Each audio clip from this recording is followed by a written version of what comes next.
Welcome to everyone. It's a pleasure to host this workshop of quantum open source software by the ESA Philab Collaborative Innovation Network, the CIN shortly.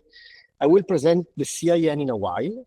Now I just want to say that this is a project which is led by the European Space Agency Philab and managed by PySchool. And okay, I will start with a very short presentation. Give me 1 second. Who I am? I'm Cristiano De Nobili. Some of you already know me. I'm the lead scientist at PySchool, and I'm the PySchool technical officer of the CIN project, okay? Again, I told you the CIN is led by ESA Philab, but managed by PySchool. Today, I will be the chairman of this workshop by introducing you first the CIN, so telling you what the CIN is about, and obviously presenting our speakers today, Nathan Shammah and Farrokh Labib from Unitary Foundation. I will tell you something more in a while. But first of all, I would like to start explaining, at least to all of you who are not aware of, what is ESA Philab. So ESA Philab is the European Space Agency Earth Observation Innovation Lab, which is based at ESRIN in Frascati in Italy. It's one of the lab and of the European Space Agency, and it deeply focuses on Earth observation. Now I would like to introduce today's agenda. We are starting with a welcome. I will present in a while better what the CIN is about, and soon after, the first speaker will be Nathan Shammah, which is the Chief Technical Officer of Unitary Foundation. We will understand more about Unitary Foundation later on, and Nathan will speak about open source software in quantum technologies, and then Farrokh Labib, which is a researcher at Unitary Foundation, will give us a deep dive in QLAS, which is a library for photonic integrated circuit. I don't want to spend more about them. They will tell us details, and we will close obviously with 10 minutes of question and answering, closing remarks, so on and so forth. But I would like to take this opportunity to present you what is the Collaborative Innovation Network. Basically, again, is a project, an initiative by the European Space Agency Philab and managed by PySchool, but it's nothing else than a dynamic community to bring together leading researchers, innovators, talents in the field of emerging transformative technology that are of interest for the field of Earth observation. Okay, so that will help accelerate Earth observation. And the goal of the CIN is to establish a global network where researchers and innovators can collaborate among each other and together with the European Space Agency.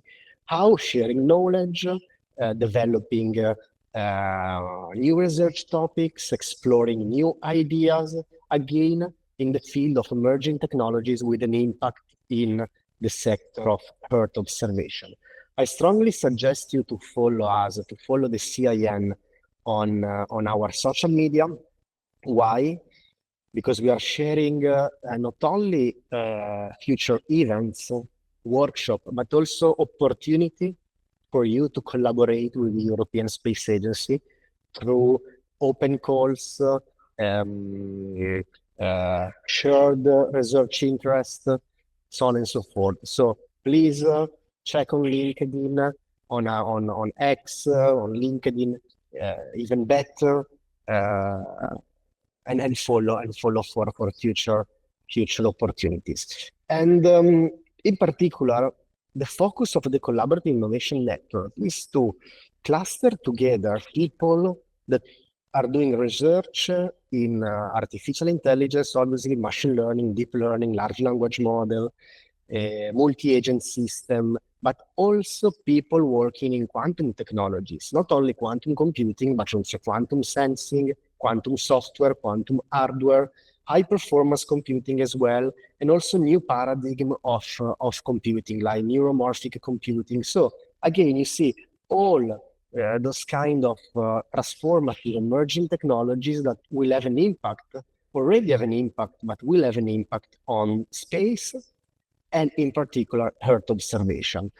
So the CIN gives you also the opportunity of collaborating with the European Space Agency, in particular if you're doing a PhD or also for master students, I would say, but mainly for PhD, postdoc that would like to share their knowledge and mingle with ESA Lab on those topics I mentioned. And we are planning for the next year several grants and opportunities in this field. And I would like take your phone, make a picture, because just this morning we launched 2 new open calls for visiting researcher to join ESA Lab. And these 2 calls, one of them is exactly focused on quantum technologies, and the other call instead is focused on AI agents, agentic system, multi-agent system. So please check this opportunity, take a picture, and if you feel like to apply, you can do it. And if not, and you know somebody who's doing research in those fields and would like to collaborate with the European Space Agency, feel free really to share this link to your network. Okay. From my side, it's I'm done. So I would like. Is it open for economists with PhD? Have to be PhD in economics. Okay. This is mainly, I would say, this is mainly really for people that are doing research, technical research in this field. Okay. I can give you an example.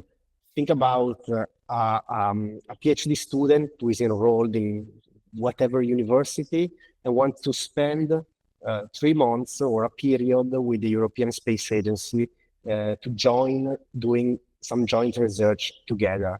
And today, European Space Agency Lab is really interested in, developing new algorithms in machine learning, in quantum machine learning, and or applying existing algorithms to data coming from satellite, remote sensing data, so on and so forth. So it's deeply connected with I would say, people coming from those background.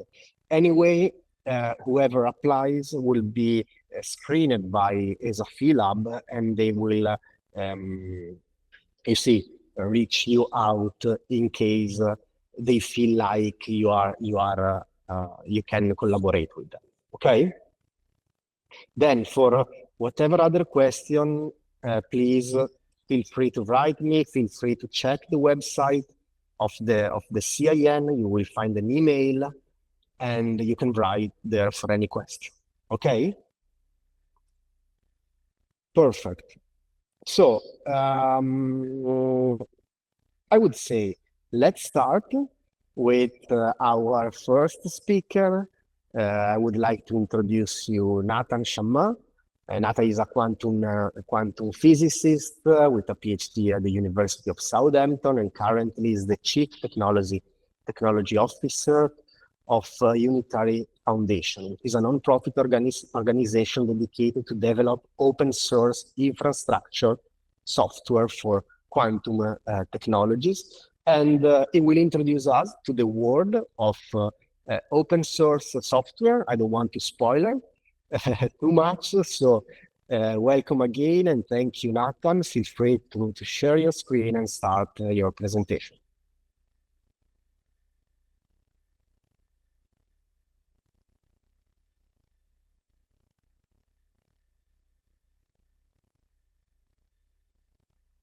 Thank you, Cristiano. Sorry, I was just finding the unmute button. Thank you for the kind invitation, and nice to meet you, everyone. It's a pleasure to be here and to tell you more about open source for quantum technologies. So let me share my screen and let's check that Yes, I can you see. can see it correctly. Exactly. Fantastic.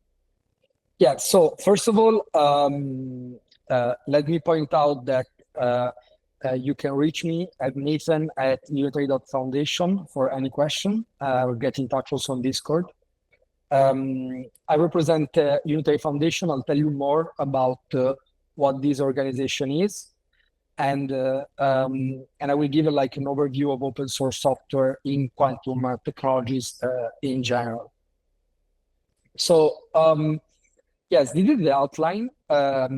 I understand that the audience is not necessarily made of experts in quantum technologies, but researchers and folks that are really eager to learn more about emerging deep tech platforms and capabilities, and definitely quantum technologies are emerging as one of such frameworks alongside with AI and other deep tech capabilities. I will tell you a bit more about Unitary Foundation, the programs we run, and then always speaking about what we do at Unitary Foundation, try to cover various aspects of open source software for quantum technologies, including software for simulating quantum systems, for benchmarking quantum processors, for compiling quantum programs, and even for designing and operating hardware that is quantum in a way, as well as speaking about some of the research that we perform at Unitary Foundation, of which Farrokh Labib, my co-worker that is speaking after me will give you a quick introduction, a deep dive into a specific project we are working on. So without further ado, what do we mean by quantum technologies when we speak about them? This is actually a classification. Quantum technology is an umbrella name. This graphic is taken from a European document, which sees communication, computing and simulation, and metrology sensing and enhanced imaging as pillars that connect basically these enabling technologies with use cases. And as you can already imagine here, due to what's the name of the last pillar, enhanced imaging, I do believe that sensing is possibly at this stage the one that provides the technology readiness level that is most developed to serve applications and use cases as Earth observation. But also the other pillars potentially have capabilities that can have an impact for space operation and also in particular for Earth observation. In my talk, I will speak about open source software for quantum technologies in general, but wherever possible, I will try to make a connection to enhanced imaging and Earth observation. Another way to look at these pillars, it's as a connection between basic science and application that goes toward engineering and really usage for society. And we are currently in a very interesting phase in quantum technologies, where basically these technologies are getting out of the lab. There's been continued support also from the European Union for this technology transfer. This is now happening also with the help of various schemes for example, industrial research, exploitation, spin-off creation, and also venture capital funding. So in this regard, I also would like to use the classification used by one of such funds, Quantonation, which speaks about quantum computing, quantum communication and post-quantum applications, quantum sensing, and deep physics. This is a little bit of a different classification. In deep physics, you can put many more things more freely as also enabling technologies. And here there is a distinction between, but also putting together post-quantum and quantum communication, in the sense that quantum communication is a way to encode information using quantum systems, and post-quantum communication is instead a way to prevent attacks that may come from powerful quantum computers that are being able to break some cryptography codes thanks to encryption protocols, thanks to some algorithms that have been discovered already early on, that are actually such a short algorithm that have sparked the interest in the field. So I will not speak too much about physics, but when speaking about quantum technologies, one may ask, what are quantum technologies? What are we talking about? And I think that this image is one of the images I like most to explain what is actually happening at the material level, the microscopic level. When we speak about quantum technologies, we don't have something as in Silicon Valley, a single architecture silicon chips that is already emerging, but we have a multiple set of architectures that provide powerful capabilities to enable quantum information protocols. But at the macroscopic and conceptual level, they can all be brought to the form of a single atom trapped inside a space between two mirrors. This is also called as a cavity. And these two levels that you see here of the atom may represent two states of an electron that, by absorption of a photon, which is a quantum of light, can be in an excited state or in a de-excited state. When the system emits a photon, the photon will be trapped inside this cavity and bounce back and forth between the two mirrors, eventually being reabsorbed by the atom, and then again re-emitted due to some timings that depend on the specific characteristic of the system. But eventually, what we can say in general terms, this excitation will either leave this closed system either by emission of an excitation in the matter channel, so in the atom interacting with other parts of its atomic nature, such as vibrations inside its structure. Here we just see the excitation levels of a single electron, but of course, not even a single atom is a much more complex system, or by escape of this quantum of light, the photon, outside of a cavity. So actually, this is a very nice model because it's what is called the key. These are the key ingredients of cavity quantum electrodynamics, which actually describe almost the totality of like the basic mechanism for quantum optics phenomena. And in turn, they also contain the basic ingredients to encode information on these physical systems. This can be thought as an example of a qubit that then is operated by means that, for example, by control of light or some laser light that is in resonance with this cavity. As I said, the atom and the mirrors with the cavity, in some cases, they are really a single atom inside the cavity, as it has been done in very beautiful experiments, so for example, by Serge Roche and Wineland, who were awarded the Nobel Prize in Physics some years ago. But they can also be represented by other systems in other materials, in solid state, or in other photonic systems. This is the key ingredient, though, of quantum technologies, and it also contains some of the challenges that this system pose, because we want to be able to control these systems at the microscopic level in order to then make this system interact and keep the correlations that interact in the system manifest.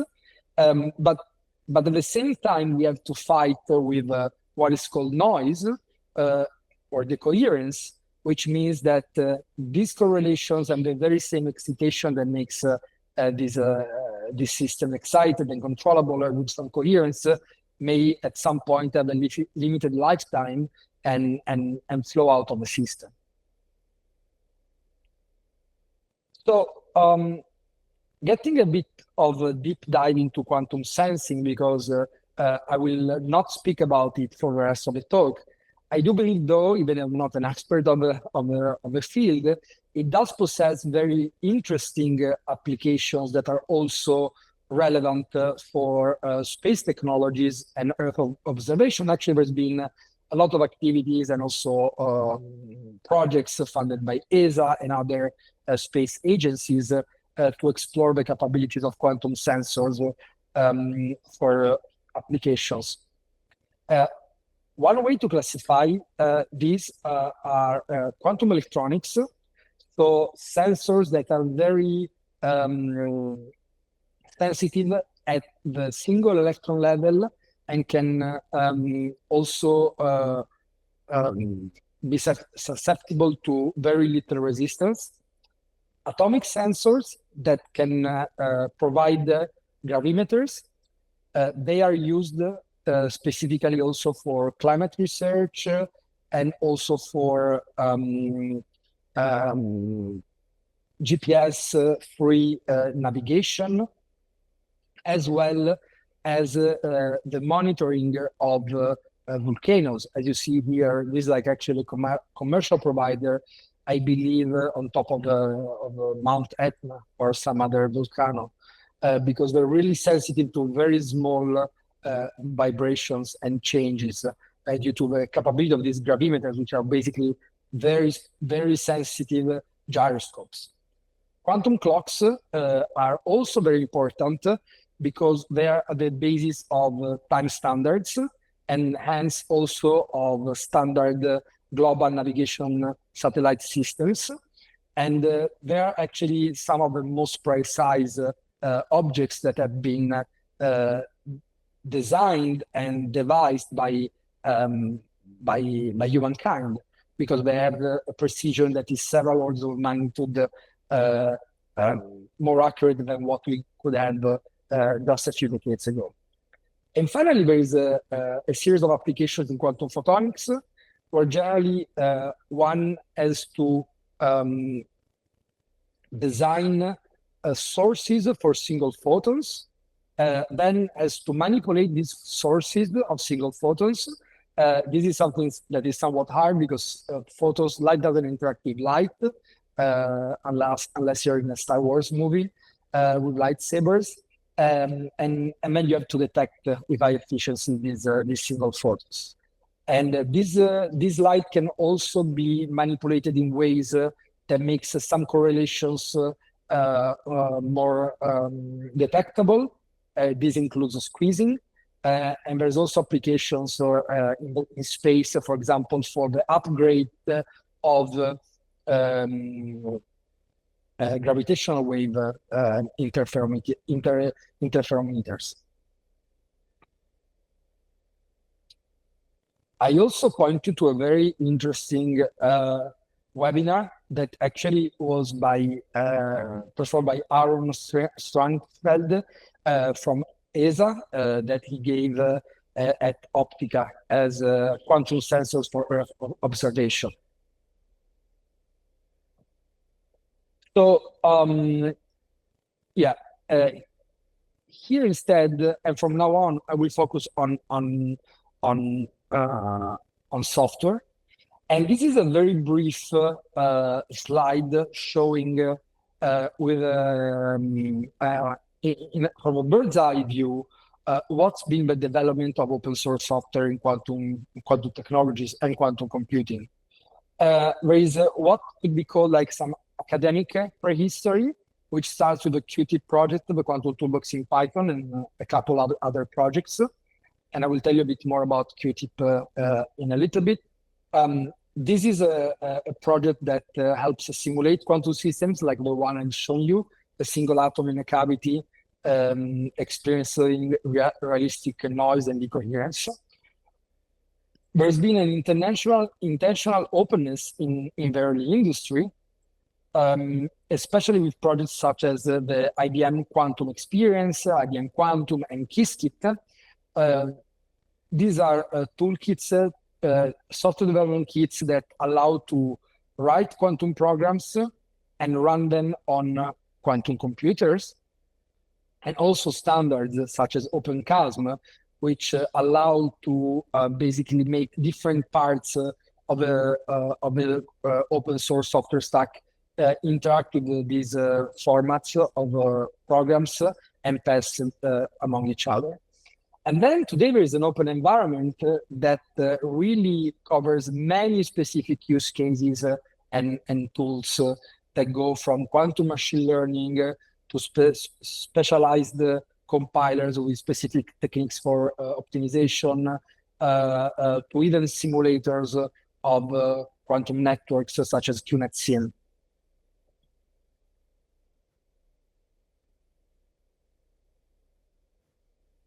And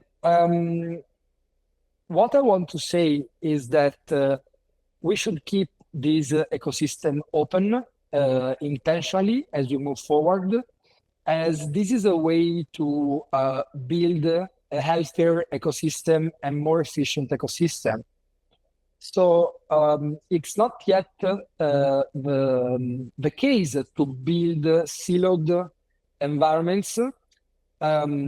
And actually, to some degree, this is what is happening. And there is quite a lot of duplication in the ecosystem.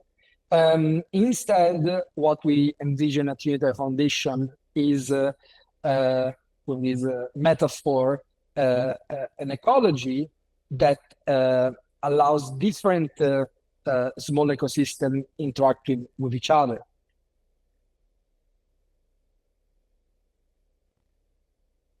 And one thing that I want to emphasize is that there's a lot of effort put in technology transfer. And of course, there is a lot of value that is being created there, also in the so-called quantum industry, so by private vendors and startups.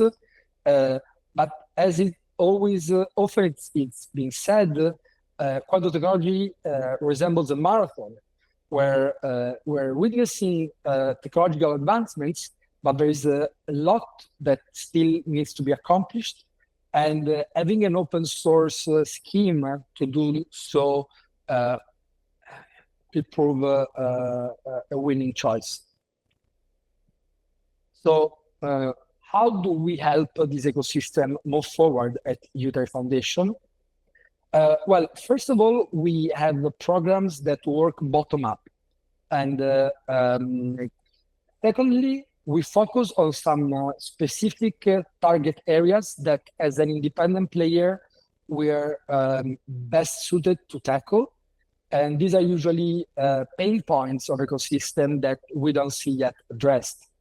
In specific, as mentioned previously, we need to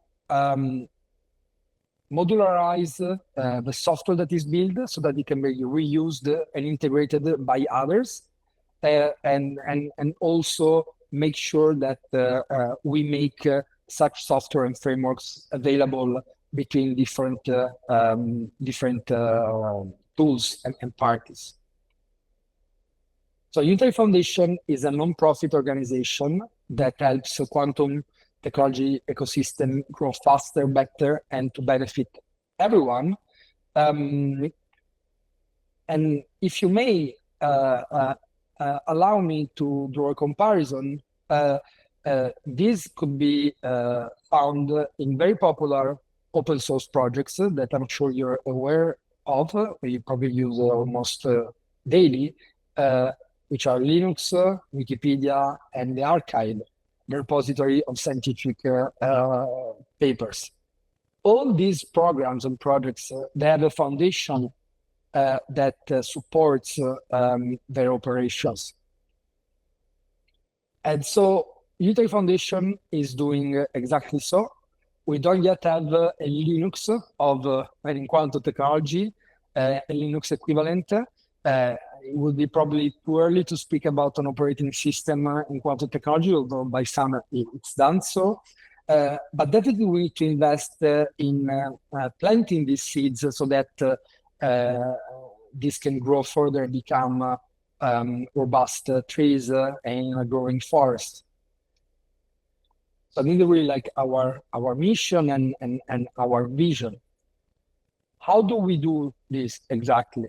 So you can divide our activities in three main buckets. The first one is how Unitary Foundation got started and is no strings attached micro grants that we give for scientific exploration. These are not grants that are given for equity, as in early venture investment, but they refer more to scientific exploration and technological builders that actually usually build open source tools that others can use. We've given more than 100 grants to 100 teams in more than 31 countries. I think we are now at 33 countries. Recently, we awarded the grants in Vietnam and some other countries that I don't remember. And I will tell you some examples of the projects that we funded and some interesting cross-pollination activities that happened as a result. And what we believe is that maybe the Linux of the future will come from one of the microgrants projects that we funded in the previous years or in the upcoming years. Then we have a staff team at Unitary Foundation that is dedicated to performing research. We are developing a couple of projects. I will tell you what they are. They are compilers. We compile programs on quantum computers effectively, and also platforms to benchmark such quantum computing facilities. And then we have a community that I invite you to join.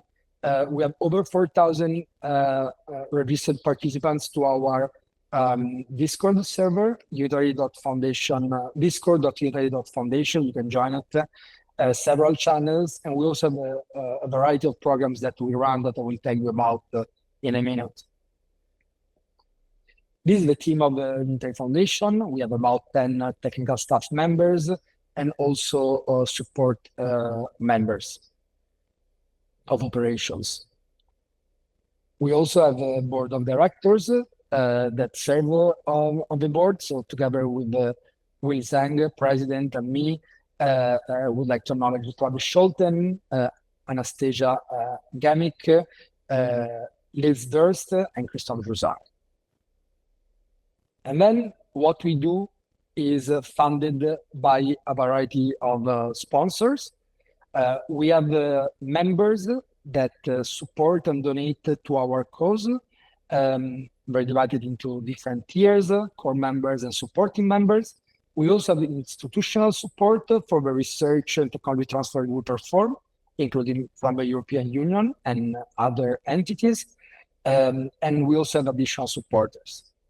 And even if it's not listed here, I would like to mention that we have for this summer a shared internship with the Universities of Space Research Association, USRA. Part of our community is a mix of corporations, startups, research institutions, and also open source projects and frameworks. So the QTIP project just turned 10 years old, and it's a quantum toolbox in Python I was mentioning just earlier.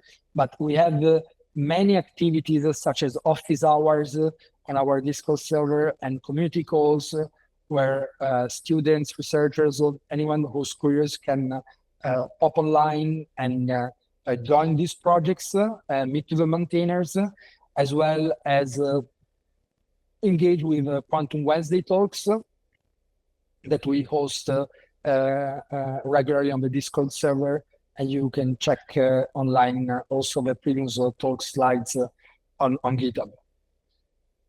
So here I would like to give some examples of the microgrants and community impact that we've had so far.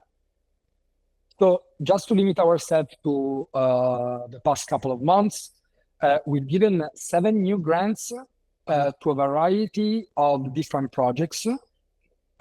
Some of them are very specialized, so I don't think it is feasible to get into the details now. But let me mention that this project by Alejandro Montañez Barrera, who's a researcher, postdoc researcher at ULIC, he developed a framework based on the quantum approximate optimization algorithm, QAOA, that he has tested on over 11 different quantum processing units. To date, as far as I know, this is the widest test benchmarking different kind of quantum hardware. And we're supporting Alejandro to further implement and develop QAOA, implementing it into a framework for benchmarking that we're developing at Unitary Foundation called Metric and Metric Gym that we'll tell you more about.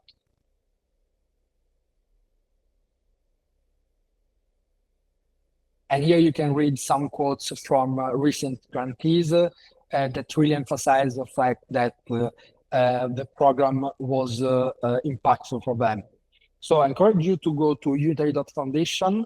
It's just a 2-minute application process. Everyone can apply. You don't need to be a student.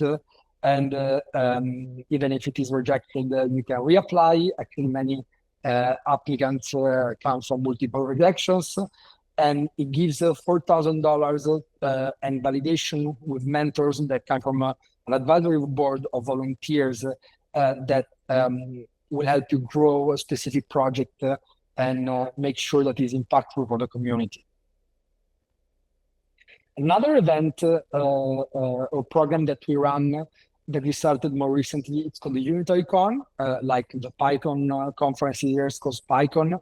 And the next one, the previous ones were in Rome and Helsinki.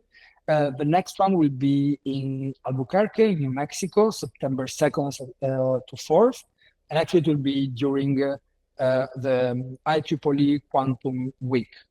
And we're organizing it in collaboration with the University of New Mexico and their Quantum Institute. Okay, I will skip some of these updates here because they're a bit technical.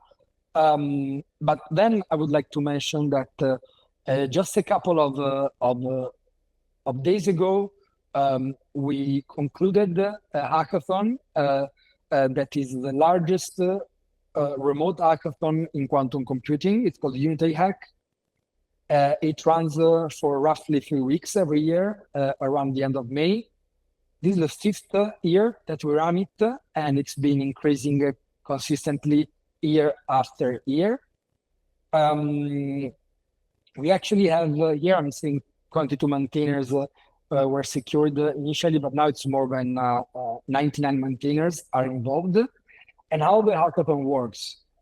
Well, most hackathons are great for talent sourcing, but the problem is that the proof of concept that is developed in the, I don't know, 3, 4, 5, 6 hours during the contest only sometimes outlives the contest. So it's very hard to find new solutions that work, let's say, to design a new QAOA solution for the financial services.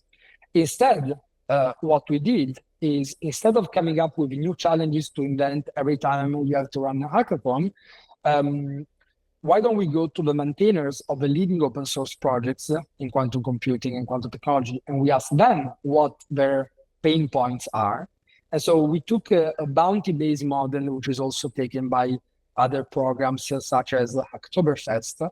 And in this way, every code that is developed within Unitary Hack by hackers, so-called hackers that want to participate and propose solutions, needs to then be accepted by these maintainers, and then it is integrated immediately into these projects. So now I will quickly share my screen on Unitary Hack.dev page to show you what it is. You can sign up for next year, actually. This event is over. I would like to acknowledge again our members to help with organization, and also like Unitary Hack specific supporters. And this is a list of the projects that are participating in this year hackathon. It's more than 50 projects. They list a series of problems they have that they want to be solved. And actually, we have some automations that parse GitHub and then check when one of those issues has been solved. And then we make sure that whoever solved that issue gets as a reward in compensation the bounty that issue was tagged with. And this also has a sort of like a gamification aspect, so that different hackers compete with each other to close as many issues as possible. Up till today, we've closed 142 bounties. There were, I think, 138 yesterday, so we're still getting close. The folks have still until June 16 to close the issues, although registrations are closed at this point. And there is a leaderboard where you can see that some of these folks, so-called hackers, actually they did a lot of good, helping very different projects solve different issues they had. I want to say that this is a great entry point if you code in Python or other languages, because many of these issues do not require the quantum-specific know-how, so you can definitely try to help existing projects. One of the specific things that happened this year is that we doubled the number of event partners that we run during Unitary Hack, which is an online event with in-person meetups. So we had these hack days that have been held in Milan, in Italy, Coimbra in Portugal, in New Mexico, and in various different cities. And for next year, if you're interested in joining with your student club, with a set of fellow developers, please do reach out to learn how you can self-host one of these events. And here, these are some images from this year.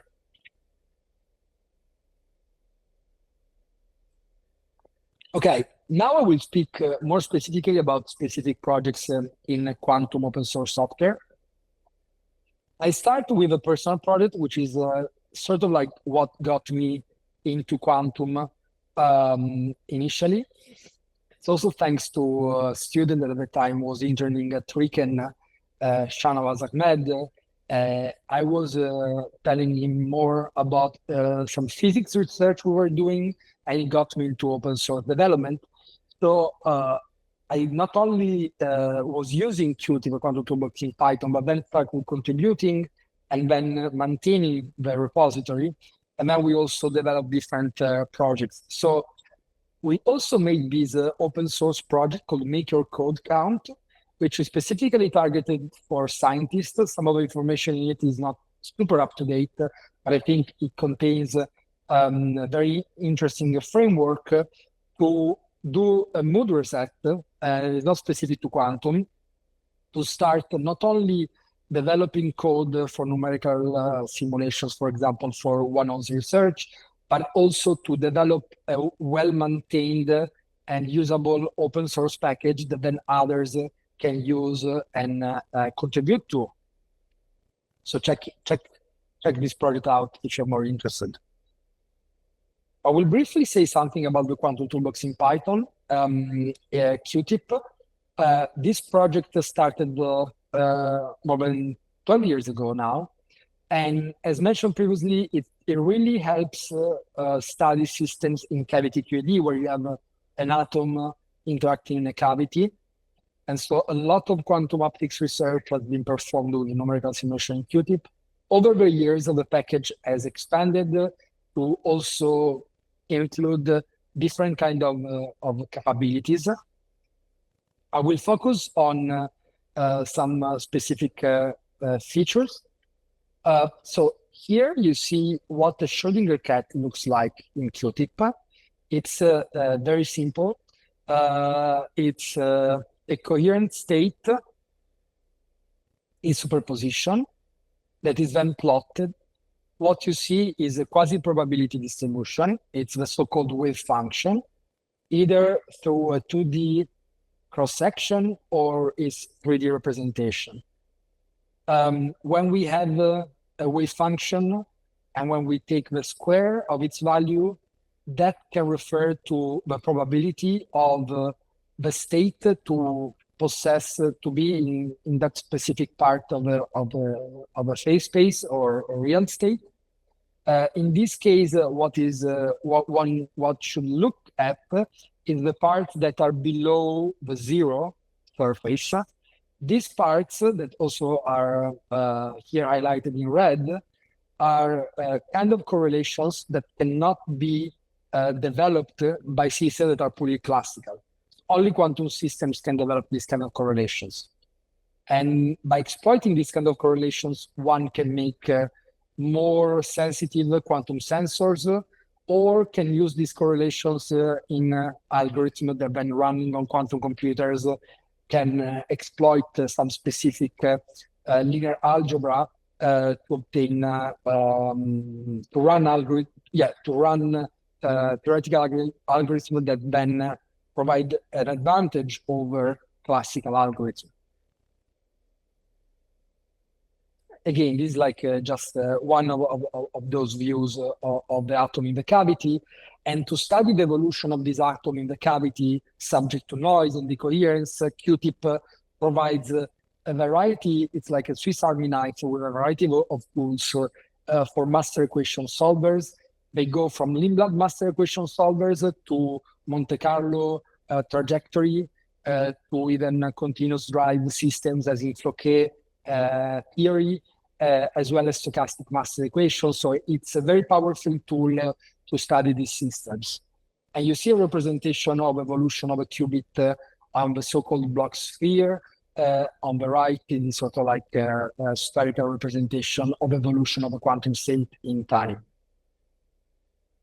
So you can check out more at this QR code to launch a notebook and run it yourself. If I were to say why the QT Toolbox has been so popular over the years, I would say that there are three key ingredients. So the first one is that it has a field-specific intuitive framework. So it's really appealing to quantum physicists because it allows them to play with quantum objects that live in Hilbert space, which is a specific space of matrices where you can represent quantum states and evolutions on these quantum states. It also contains advanced mathematical techniques to solve noisy dynamics that can be also used in a modular approach. And then everything is driven to efficiency.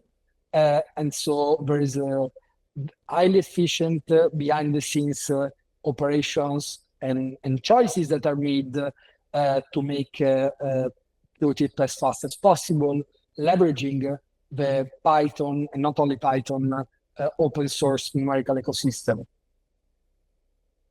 What I focus on was not studying only what single qubits or atoms do in cavities, but what happens when one has a multitude of such quantum systems that can interact coherently, so preserving the kind of quantum correlation that I've shown for the case of a Schrödinger's cat state in the previous slides, but also can dissipate or be driven incoherently, so they can lose now and then a bit of information or an excitation from another point of view, from energy point of view, from this closed system. So They're open-driven distributed systems where one can see very interesting cooperative effects such as superradiance phase transitions and other effects that can also be useful for quantum sensing. Let me finish speaking about QTIP by also mentioning that one of its modules that now can be installed separately is QTIP QIP. QIP stands for Quantum Information Package, Quantum Information Processing Package, allows to describe quantum circuits, as you see here. So this is in the top left. This is a standard way to describe a program. Each line represents, let's say, the timeline of a qubit, and each box or let's say also circles describe operations that are applied at the single or 2 qubit level. So one can really read this as a piece of music sheet where you see the evolution of this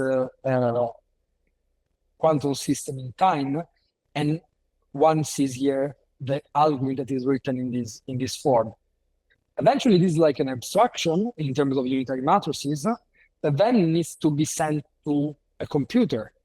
So one needs to compile this, and one is compiling with respect to a specific quantum hardware, it needs to take into account the restrictions that are in place for specific quantum hardware. And for some quantum hardware, you may have only adjacent qubits interacting with each other, performing this sort of like 2 qubit operations. And so additional operations may be needed to transform this initial quantum circuit into another quantum circuit. And then, even when one has a list of a compiled set of transformations, then needs to transform these into pulses. So these pulses are actually what are used to drive the system on hardware. And as said previously, these control pulses actually are subject to noise. So being able to simulate such noise is specifically important to be able to simulate realistically what can happen on a specific quantum computer. And here are more examples of such compilation of the same initial quantum circuit into different processors with different methods, also with optimal control methods for compilation. Now let me review projects that we develop long-term at Unitary Foundation for benchmarking, compilation, and also other research. And then I'll pass the word to my colleague Farrokh to give you a hands-on example of what we work on. So what we're building in the benchmarking space, it's called Metric, and in specific, right now we're focusing our development into an alpha project called Metric Gym. And this project tries to tackle the fact that we need open, transparent, cross-platform, and user-friendly benchmarks to really track what is the state of the development of quantum computers. And right now, the field is to some extent opaque, and there's also different metrics by different providers and different applications, a lack of data sets. And so we're also leveraging experience and even like tooling from projects such as Paper with Code, MLPerf, and other HPC benchmarking frameworks to provide a platform that is open source, where everyone can review these benchmarks, submit a new benchmark, and also check what is the state of progress.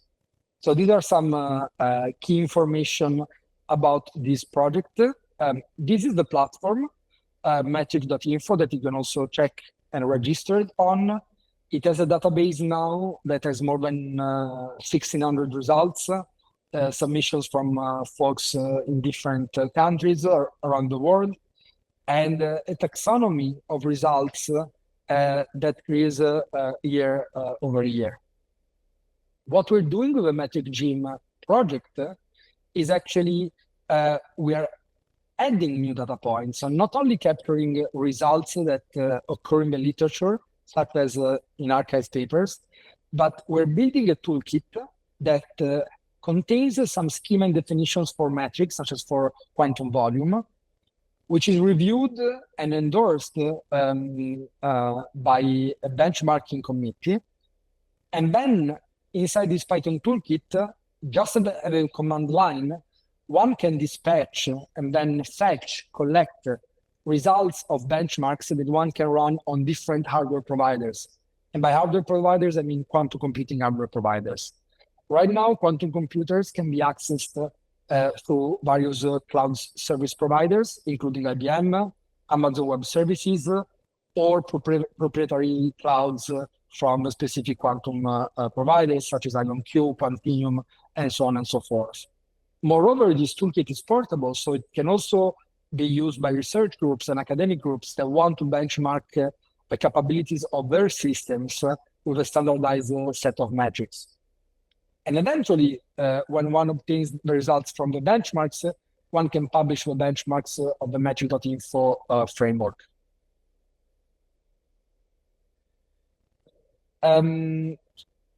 Now let me switch to the compilers part in just a couple of minutes. Let me wrap up. And let me focus again on noise and how we can mitigate noise. When one has a quantum program, it runs on a backend, which is a quantum computer, and gets a result.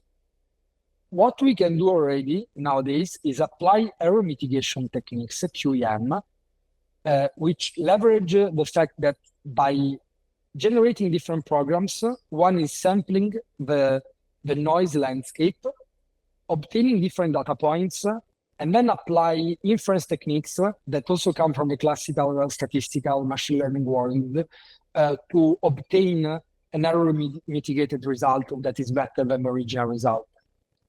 So Mythic is this toolkit that's become popular with over 200,000 downloads that we started at Unitary Foundation, which is can be interfaced with different software development kits, and also is hardware agnostic. So as long as a quantum program in terms of a quantum circuit is accepted by a hardware provider or simulator, can be run on any hardware provider simulator, and then provides results that are error mitigated, that depending on some empirical conditions can improve the result that is run on the hardware.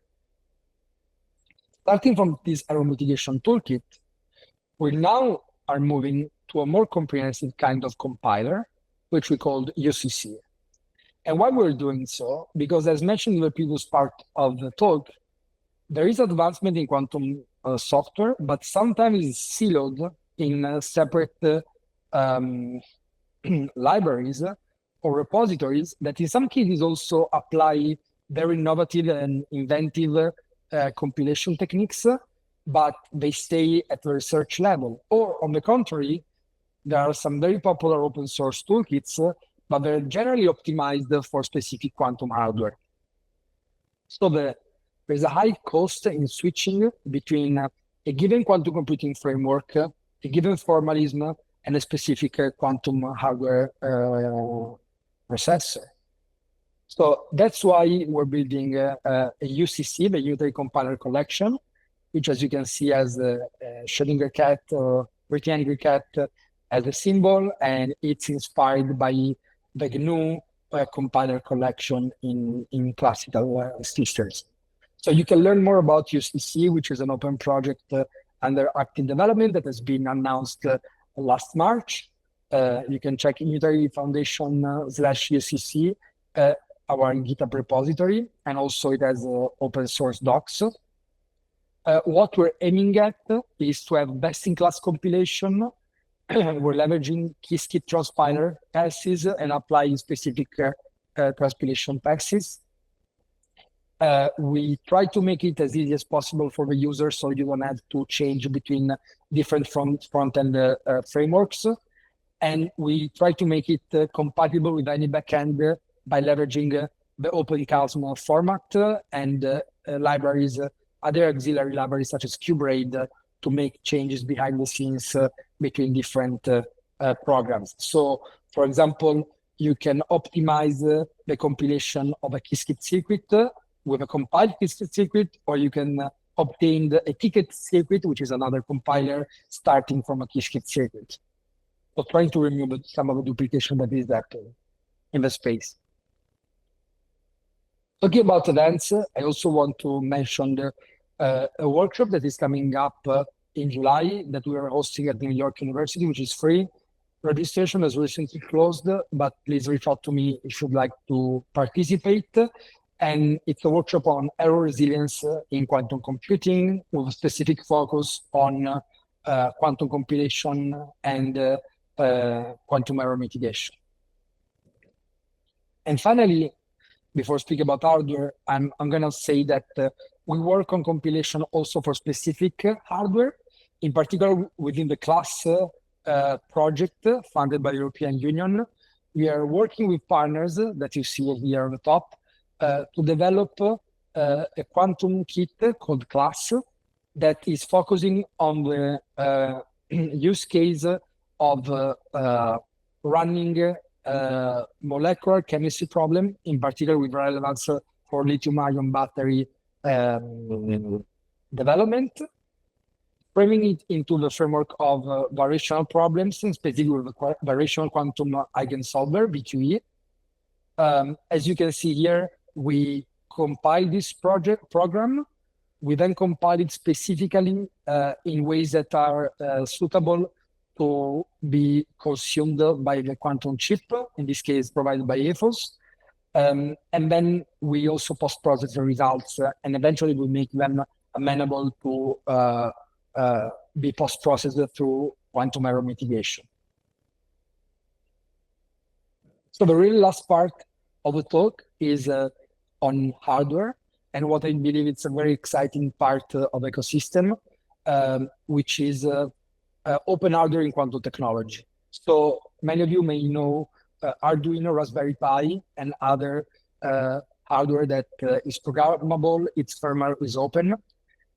Does something like this exist in quantum technology? What you see here, it's a first review of the field of open hardware in quantum technology. By open hardware, we mean software that is developed to simulate, for example, light matter coupling in superconducting circuits, such as PyPR. Software that is used to design the mask of the superconducting circuits, such as KQ circuits developed by IQM in Finland, which uses another open source framework, K-Layout. Again, you see the importance of building an open source ecosystem to benefit very far projects potentially. Also, open foundries that allow to then grow these chips, even for groups or companies that don't have a foundry in-house. And then tools like KIC, the Quantum Instrumentation Control Kit, whose community calls are hosted weekly on the Unitary Foundation Discord server, that allows to control radio frequency system on a chip software that controls quantum qubits. Here you see a snapshot of a board developed at Fermilab that contains this radio frequency system on a chip, with also these entry points that allow to control different qubits. And this can be used for superconducting qubits, but also for other kinds of architectures. I will skip here, but I will just briefly say that there's a lot of projects in open hardware that allows to perform also data acquisitions, such as the QCodes project, which is a Python-based framework to manage experiments, also remotely, that integrates with many drivers. And as Unitary Foundation, we really support a lot of open source with new microgrants, connecting the community, such as hosting the community call, with frameworks such as the Open Quantum Design in Waterloo, which is a full stack quantum computer that is all open source, as well as supporting projects in Hack like KQ Circuits and other projects. So if you're interested in learning more about this project, please do have a look at this review paper, Open Our Solutions in Quantum Technologies. And with this, I thank you for the attention. I'm happy to take any question. And I can also hand it then to Farrokh for a deep dive on the class software project. Oh, thank you so much, Nathan. Thank you. Do you prefer to have some question now, or do you want we can do question later after Farrokh? So guys, if you have any question, you can raise your hand, and I think you can do it now. Then maybe we can do another question session later for sure. Yeah, that's fine too. Yes. Okay. Okay. Can I share my screen? Okay. Yeah, let's wait a second to see. Sorry, Farrokh. Exactly. Any questions? Let's wait if there are any question. If there is any question, feel free to unmute yourself. Any curiosity, or write in the chat. In the meantime, you can prepare. Farrokh will present yourself before starting. But again, if there is any question, feel free to ask Nathan.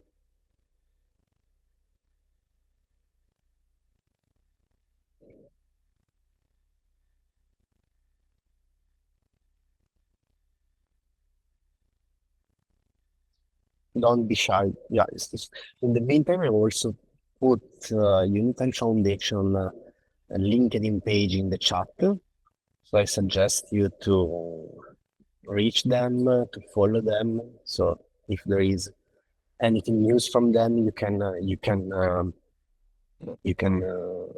be updated.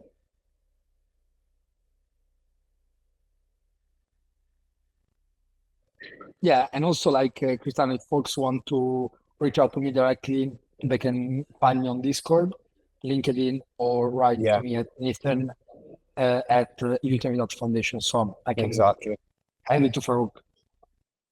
Exactly. So I would say think about questions also for Nathan. I'm sure he will come up with them later. In the meantime, we can go on with Farrokh. Thank you for being here. I want just briefly to present you.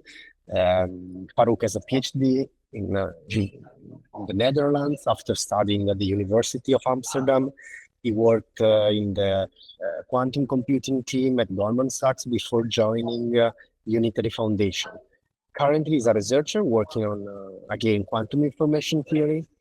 And Farrokh is also maintainer of QLAS package. And today we'll introduce to us this library, which is of interest for photonic integrated circuits. Again, I don't want to spoiler too much, so feel free to go ahead, Farrokh, and share your screen. Thank you. Yes. The screen is already shared. Yeah. Thank you. Yeah.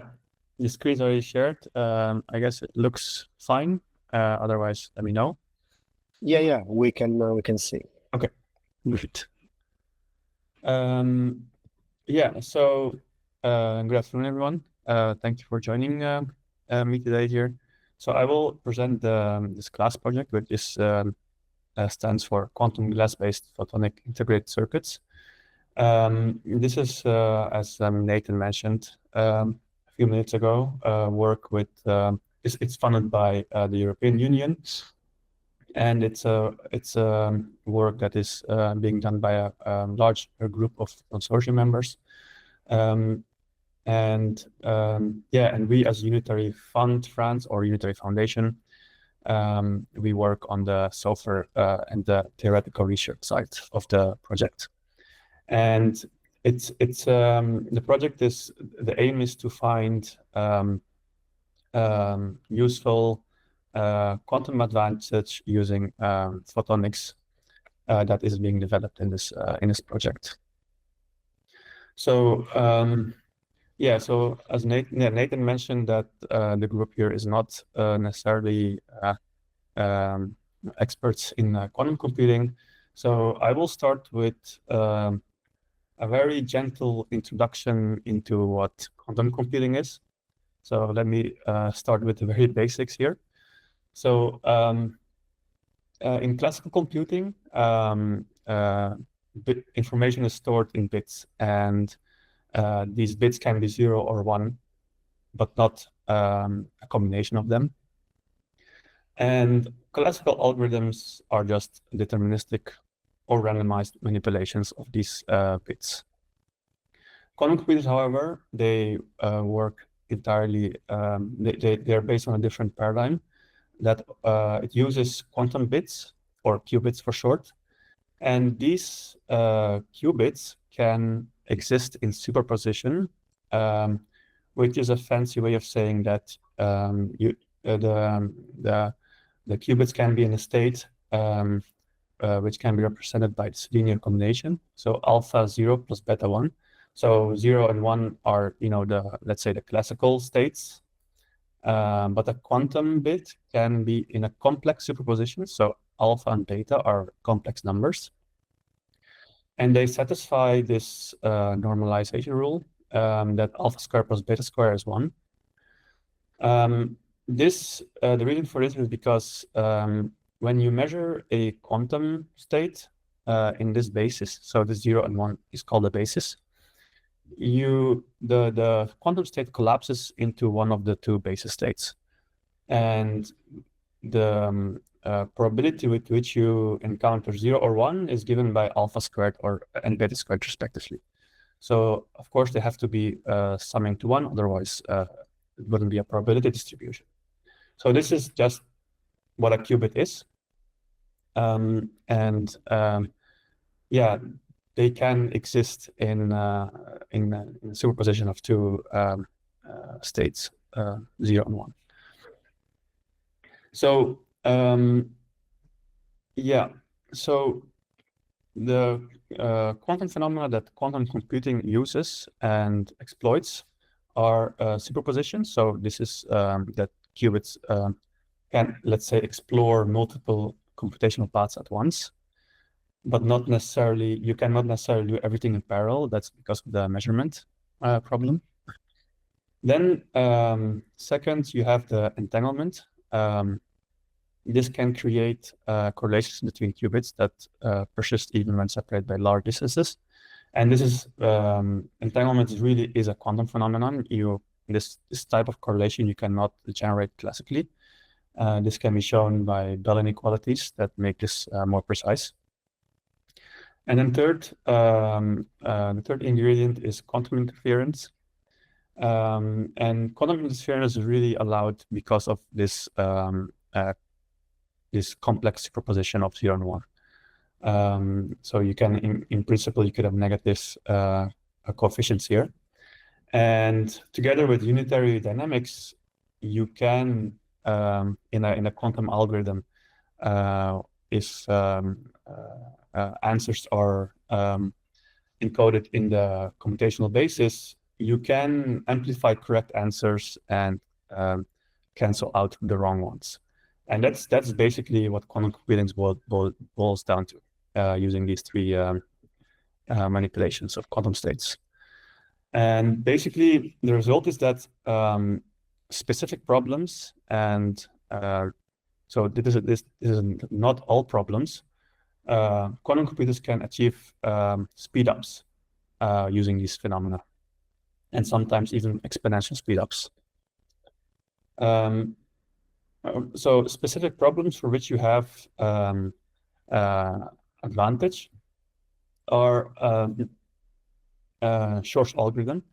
So this is a rigorous exponential quantum advantage in theory, where you can factor large numbers into, let's say, products of two prime numbers.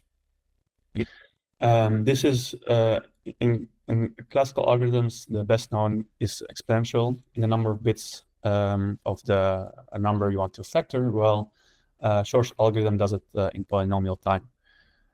Another algorithm is Grover's algorithm. This one is not exponential advantage. This one is quadratic. You can search an unsorted database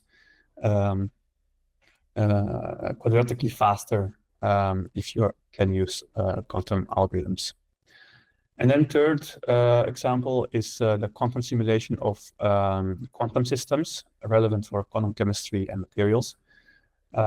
This is the most obvious use case for quantum computing, because quantum systems in quantum chemistry, they are quantum systems. So, and quantum computers are also quantum systems. So naturally, you would expect speed ups here in this problem as well.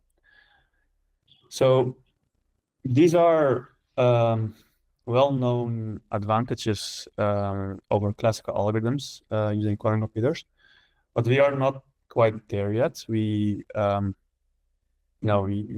done a large factorize a very large number that classical computers cannot do yet. That's mainly because of noise. So quantum decoherence, for example, destroys quantum information very quickly, and also we don't have that much. We have a limited number of stable qubits, and quantum computers are not universally faster than classical ones, just for specific problems like the ones listed. But still, realistically, we might be looking at 10 to 20 years before we see widespread practical applications. But in any case, the potential is enormous. So that's why projects like CLASS are so important to do research on quantum advantage, even when we have small quantum computers, noisy ones as well. So that is quantum computing. So the CLASS project focuses on photonic quantum computing. This framework uses photons, particles of light, as information carriers, and quantum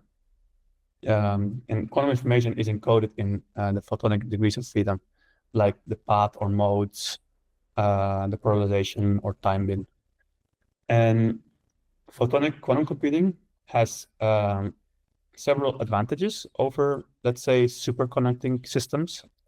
So it can operate in room temperature, whereas superconducting systems need extreme cooling.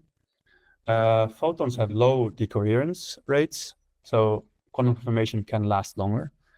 And they can also potentially operate at high clock rates, and they integrate naturally with quantum communication systems.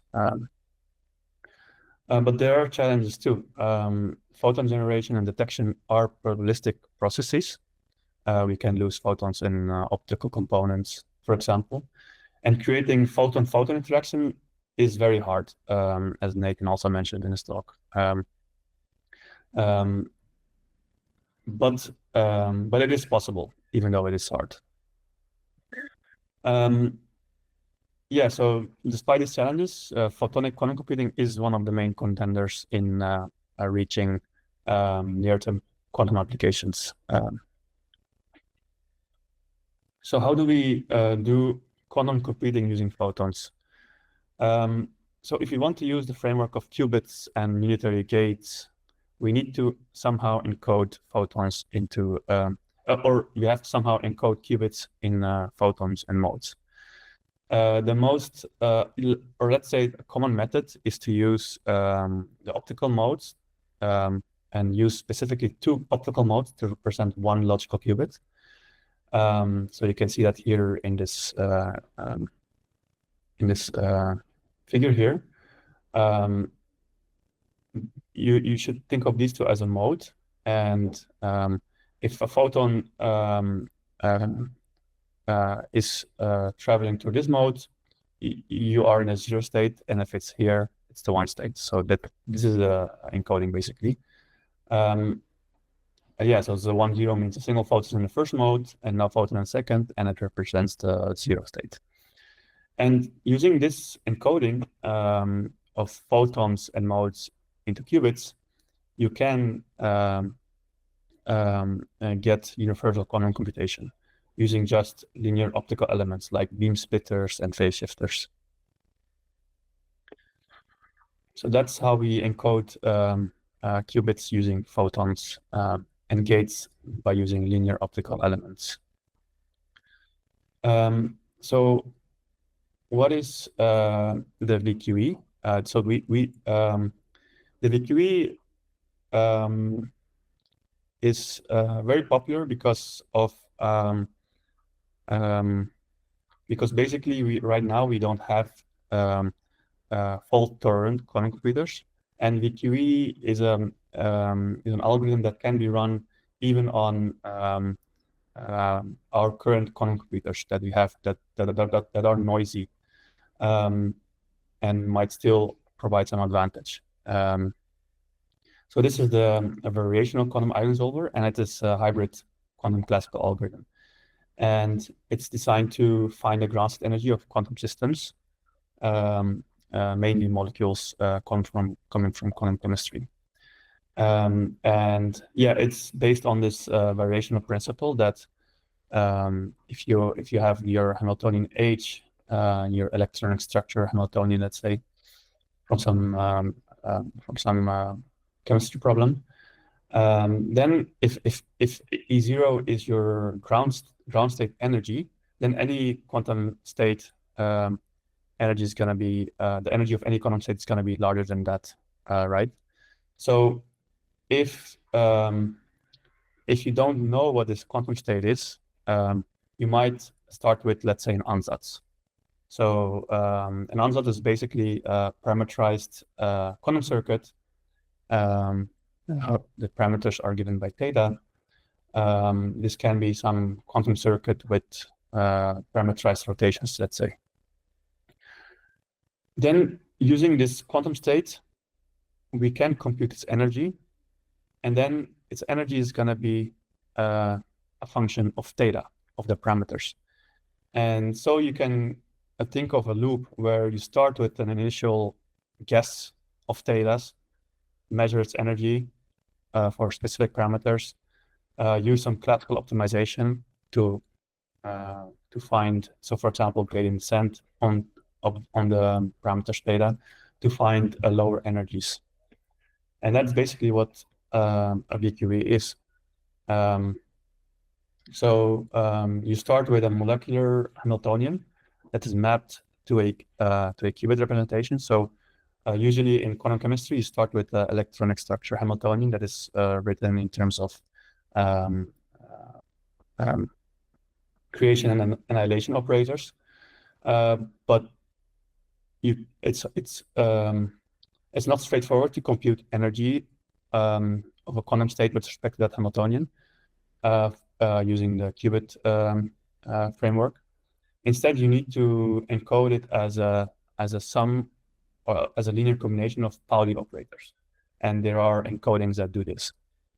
We want to write it as a sum of Pauli operators because we can easily compute expectation values of Pauli operators using the quantum circuit model. So once you have your Hamiltonian as written as a sum of Pauli operators, you basically next step is to prepare a quantum circuit that is parameterized by theta, and then you just compute its energy with respect to the energy of the quantum state with respect to this operator H. And the way you do that is you measure its energy one by one for each term. And each term you can, in a straightforward way, you can measure. So once you have measured this expectation value for, let's say, certain parameter choices, you then use your classical optimization to pick what next parameter you want to try. So maybe if I show you a diagram, it makes it a bit more clear. So here you see on the left side, you see the state prep. So you start with certain initial state. Probably that is like the all zero state. Then you apply your parameterized circuit. Then you apply your necessary rotations to compute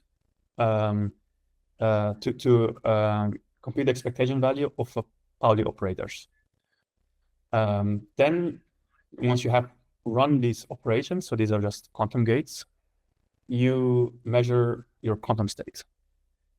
So this repeated measurement of your quantum state allows you to compute the energy of the Hamiltonian of the state. Then that's where next your classical computers comes in. So this is all quantum. And then once you have the values of these energies, your classical computer decides which parameter to try next. Then you run this whole loop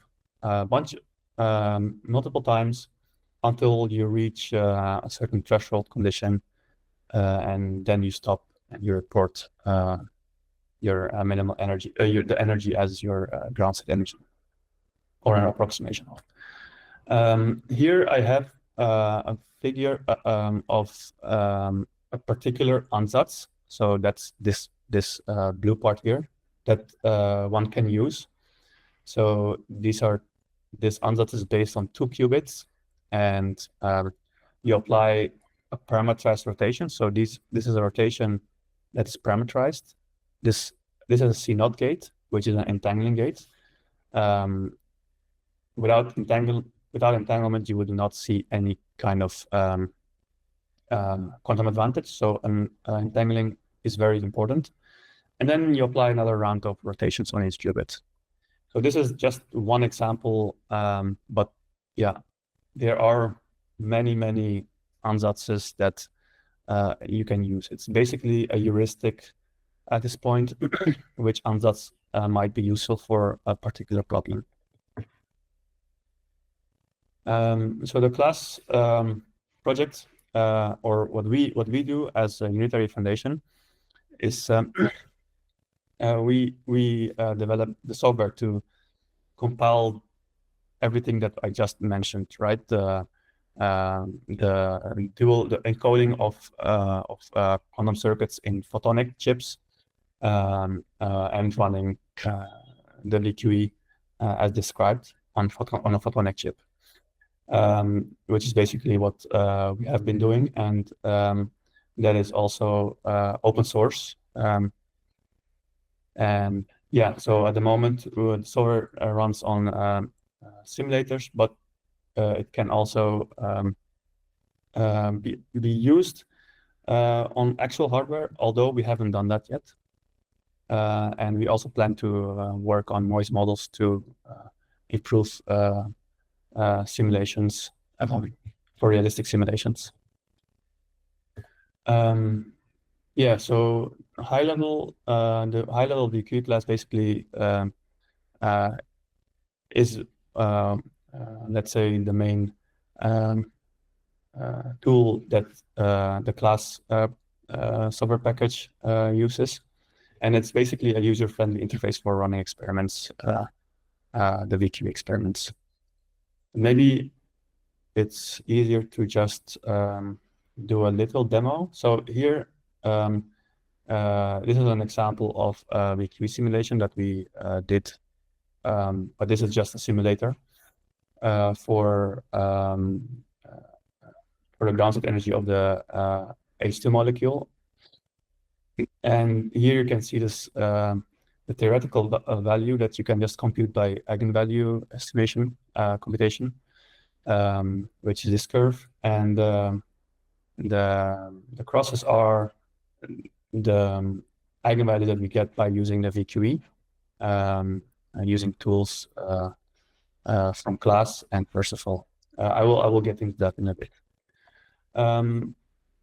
So I'm not yet finished. I still have to do a little demo. So, but here are the links for the class project. So that is GitHub/Unitary Foundation/class.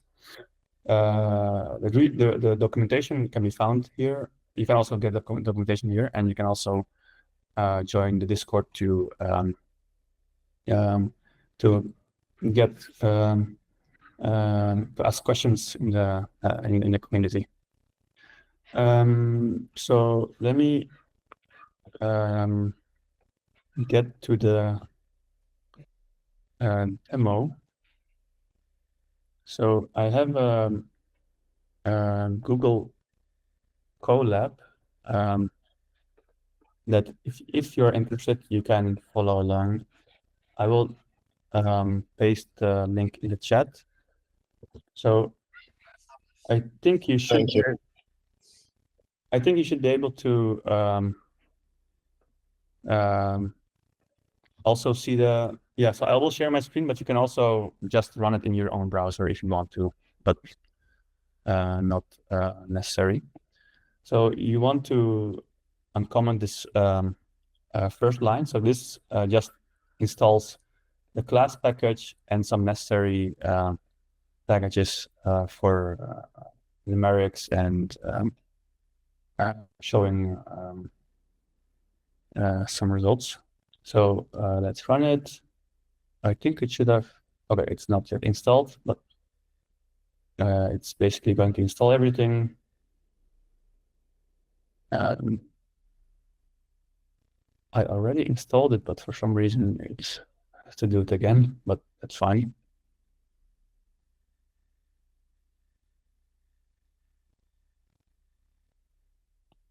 Yeah, let me know if you're also trying to get it to run in your own browser.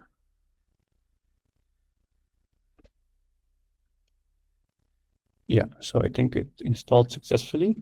So basically we need, first of all, we actually don't need these two. So from the class repository, we need the ansatz, the VQ class, Liège Hamiltonian, and the brute force, let's say, classical way of minimizing Hamiltonian.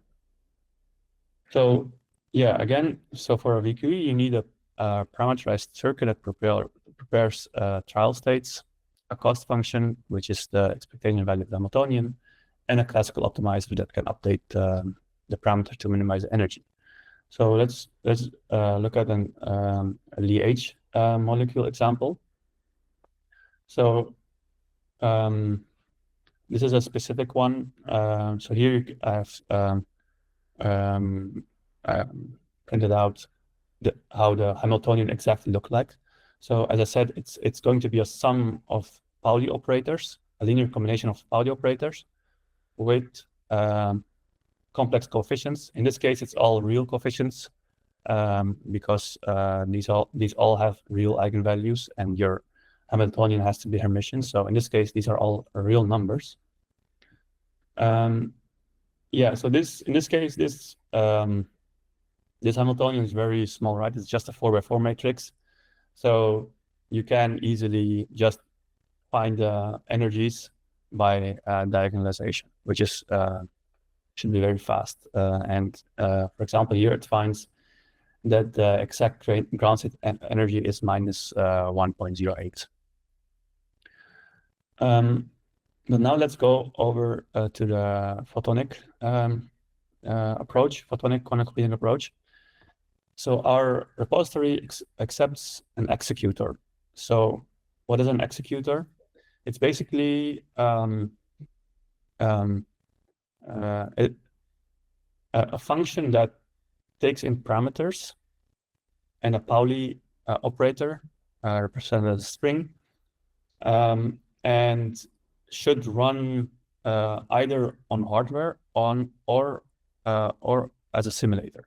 In this case, this executor just runs a simulation. So in this line here defines the processor, which is just the ansatz, the linear entanglement ansatz that I showed earlier. It takes in parameters, so it assigns the parameters to those rotations and the Pauli string to apply the correct rotations to complete its expectation value. Then you define your sampler that takes samples from this quantum state. So it prepares a state, measures and does this 10,000 times, to get statistics on where the photons are measured, for example. So let's do that. And then once we have our Hamiltonian, so we have defined our Hamiltonian here, we have our executor. So this is the VQE class that we have written. So it accepts a Hamiltonian executor, which is like your quantum program, let's say.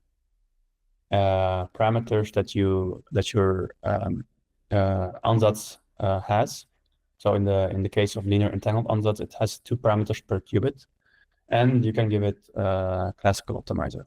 In this case, we use Cobida, and then you can just run it. So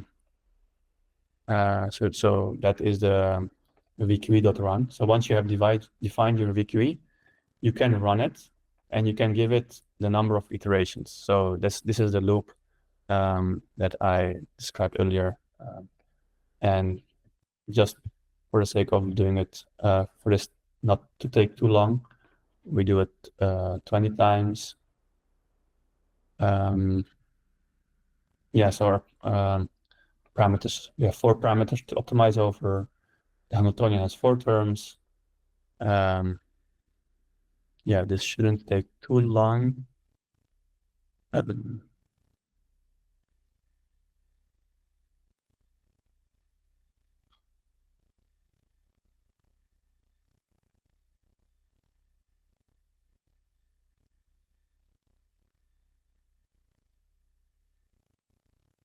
Yeah, it's a bit slow, but yeah, nothing to do about it. But I do have already ran it once, so we can look at the result. So the energy it found is pretty close to the exact crowd energy, right? So this one we just found using just by diagonalizing the Hamiltonian. This one it's found using the VQE, using the photonic simulator. So yeah, it's pretty close, but on the other hand, it's also a very small problem, right? It's just a two qubit problem. So yeah, it found the energy, and you can also plot the energy history. So the VQE class also has a VQE energy history, so you can look at in the iterations, and at each iteration you can see what was the energy. So here you can see it started pretty high, and then as it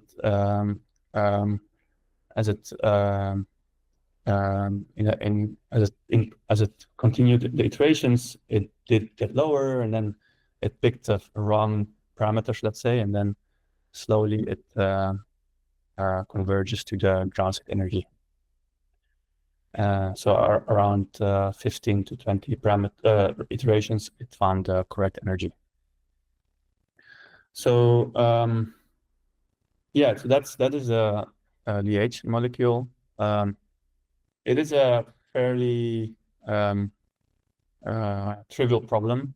So we also have in this document, we also have an example for the H2 molecule at different bond distances. So this is many Hamiltonians. I will not run it because that will take a lot of time. But you can see here, so I also showed it in the presentation. So each point here corresponds to a Hamiltonian that you apply the VQE on. And in this case, the simulation follows nicely the curve.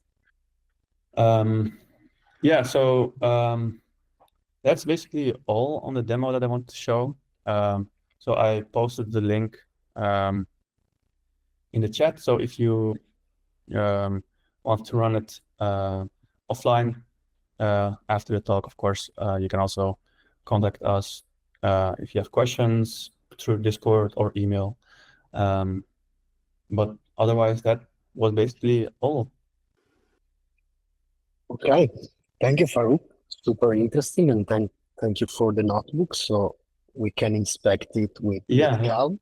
And are there other tutorials on the GitHub of the library?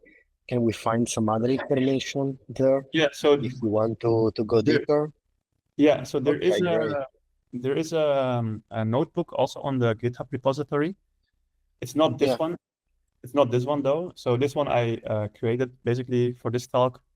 But if there's interest, I can also add this to the repository, so you can always find it.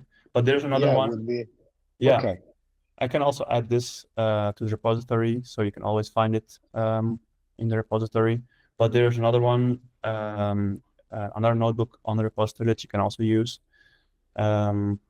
Okay, thank you so much because they are super helpful in learning things. I also put the link of the tutorials from Qtip that Nathan introduced us because I was looking at them. Yeah. They are very well done. So I'm sharing in the chat them for those of you who are interested. Yeah. And okay, so I would say, are there any question both for Nathan and Farrokh that you want to ask them? Feel free to unmute. I have one question. If you can go back to how to encode information in photons, Yeah. photonic computing was one of your slides. If you can go back and explain again how to encode exactly, because I missed it a little bit. Exactly. Could you spend some words more on that? Yeah. So let's go back to qubits, right? So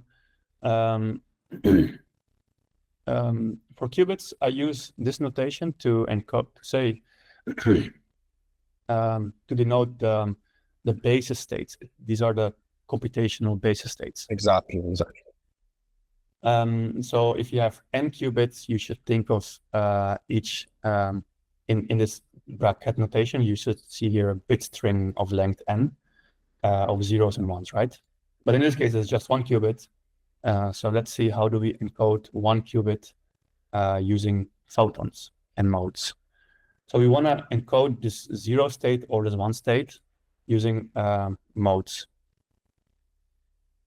So this is what I mean here. So the right-hand side here is not anymore about qubits. So maybe that's a bit confusing that I use also. That's why it was confusing. But so yeah, so you're encoding. I can explain one what I logic. mean by this bracket. Okay. So, but you have two physical qubits for one logical state. No. Or So no? it's No. so the right-hand Okay. side is Okay. not the qubit notation. So maybe that's actually the confusing part. Here it does represent the qubit, so this can be a 0 or a 1. At the right-hand side, you think of the first position as the first mode and the second position as the second mode. And if you see a 1, that means there's a photon in that mode. And if there's a 0, there's no photon there. So you can, for example, have, if you have two photons, you could have 1, 1 here, or 2, 0, which you wouldn't be able to have in, let's say, the photon in the qubit case. So the right-hand side is not qubit notation. This Okay, now it's okay. Yeah. That was confusing. Okay. Exactly. So if you run your circuit, your photonic circuit, you measure at the end at each mode, let's say the number of photons. If you see a 1, 0, that means you interpret that as a qubit in the 0 state. And if you see a zero photons in the first mode and 1 photon in the second mode, you interpret that as being in the 1 state. And that's how you do the encoding of qubits and quantum circuits in photonic chips, in photonic circuits. Okay, great. Thank you.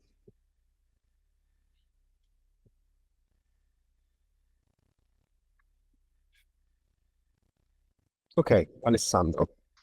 You can So go. I have a very naive probably question. So you said that this there's this base 0 and 1, and then you have complex numbers to should I think of them as like a vector space, so where I have my vectors as a base and like a C2, right? Okay. Yeah, this is just Hilbert space C2, but normalized, right? These Okay. are The sphere. Okay. Yeah, it's just a sphere, and also so qubit, the space of qubits is just the sphere in C2, but you have to also take the it's modulo 1 phase factor, because qubits are physically equivalent if they differ by a global phase factor. So mathematically you can describe exactly what the space is, but then they basically are described by this relationship here. I see. Okay. And the other, it's more provocative, or I mean, I'm a mathematician, so I'm all in no application in the real world. But so you said that the timeline for real application is 10 to 20 years, more or less, or just a guess. But are we sure the technology won't change? I mean, it's a very long time lapse for technology that changes very quickly. So I mean, recently, actually, for example, IBM mentioned that they have on the roadmap that in 2029 they will have a 200 logical qubit quantum computer, so fault tolerant on 200 qubits. Okay. So yeah, that's a pretty big quantum computer, and you could do a lot of things with that. But yeah, that's 4 years from now, and looking at history, it might be, let's say, you can double that time, and they will do it. So I mean, it would be nice if it was earlier, of course. If it next 4 years you could have big quantum computers to do some quantum chemistry, for example, would solve a lot of problems. Of course, that would be nice. But you know, even if there's one very economically useful one in 10 years, that's also very welcome, right? Yeah. Okay. And if I may add, thanks for the nice question. One of the projects I've shown, it's sorry, I turned out CC. I want to show my screen. Let me show my screen quickly. One of the projects we introduced is the Metric, this benchmarking platform. And one of the curated charts we show, it's this one, which shows what we need and what we have. And this is a log plot that shows logical qubit number versus logical operations. And here you can see either results that have been achieved or with a dashed contour that are estimated. This is, so some are papers that have some resource estimation, because even for algorithms like Shor, when you actually compile, as Farrokh was saying, one thing is to think that you have the perfect qubits, another thing is to say what is the overhead due to quantum error correction and what tricks I can use. So actually, there's been like a lot of like interesting, and I think we don't yet capture this here, or maybe we do. Maybe is this data point here? Let me see. So this is a paper by Craig Gibney called "How to Factor 2014 bit RSA integers with less than a million noisy qubits." So they bring down the resource from 20 million qubits to 1 million qubits. And as you see, you can see it in this interactive chart where you can also like really explore the data. And what I would like to show, let's say that we focus on useful problems, because some of these problems are just hard problems that have been cooked up to show the strength, the performance of quantum computers. So let's focus on useful problems. And here you can see that basically from 2022 to now, 2025, you already have like a pretty impressive tenfold reduction in logical qubit number, and or even more, and then a much bigger reduction in number of logical operations, because again, this is like several orders of magnitude. So exactly as you were saying, and as Farrokh was saying, it is sort of like a very tricky thing to make estimates at this point, because on one hand we have hardware improving, and on the other hand we may have new invented algorithms that require less resources. So nothing prevents, in theory, to invent sometime in the future, even very soon, a quantum error correcting code that has a baseline error that is higher than the one that has been expected. This is not very likely, according to some experts, but in that case, you could then have less stringent requirements on the performance metrics of your quantum devices. I see. Nice. Thank you. Thank you very much. Very good. Very great. So we have still time for maybe one question, if you have any. I have a question. Okay, go ahead. Thank you for the nice talks. I wanted to ask if this some proof of principle experiments have been done already on photonic hardware, like for this VQE or some other algorithms. So if these are already used for actual trying to compute something, let's say. Yeah. Yeah, there have been done some experiments on actual photonic hardware. So the ones I showed were just simulators, right, on classical computers. But for example, University of Rome, Sapienza, has done many actual photonic experiments. And in particular, they implement the VQE algorithm, I think also on the H2 molecule on actual hardware. There they also show it works pretty well, even on noisy physical photonic chips. So yeah, there have been done a lot of experiments on actual photonic devices. Yeah, I'm not too familiar with the other kind of applications, but there have definitely been some.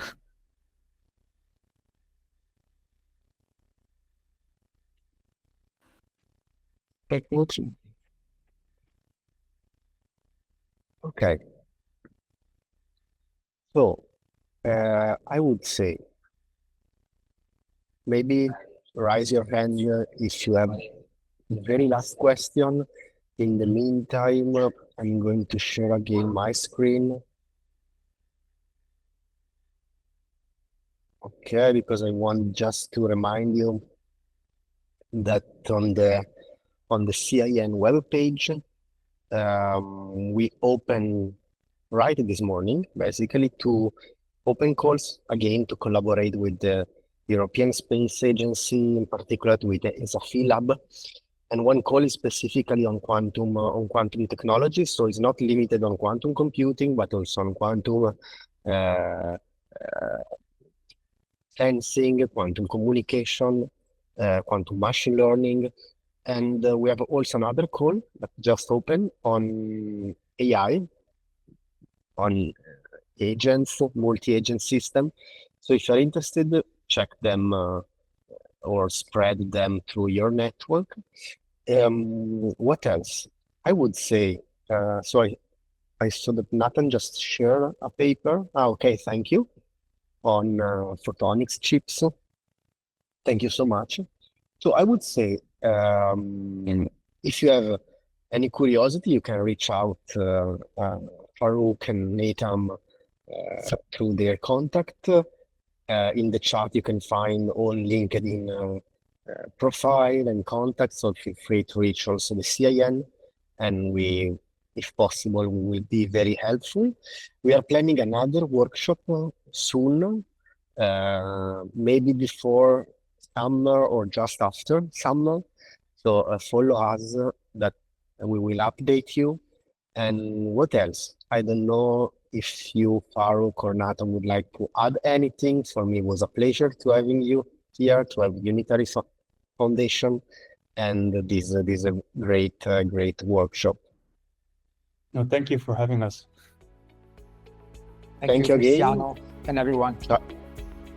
Bye to everybody, and see you next time. Bye-bye. Bye. Bye bye. Thank you.